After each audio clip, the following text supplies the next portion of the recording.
You might find it surprising that while momentum is up by 1.20, sentiment is dipping at minus 0.08.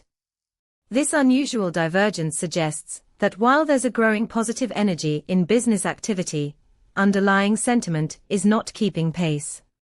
With our API, you can retrieve detailed sentiment analysis, including momentum shifts and semantic clusters, 15 of them in this case, allowing you to understand not just the numbers, but the context behind them. Imagine you're building an application that predicts strategic business decisions. This sentiment data can guide you in identifying potential pitfalls despite overall positive momentum. For more insights, check out our documentation at pulsebit.lojenterprise.com/docs.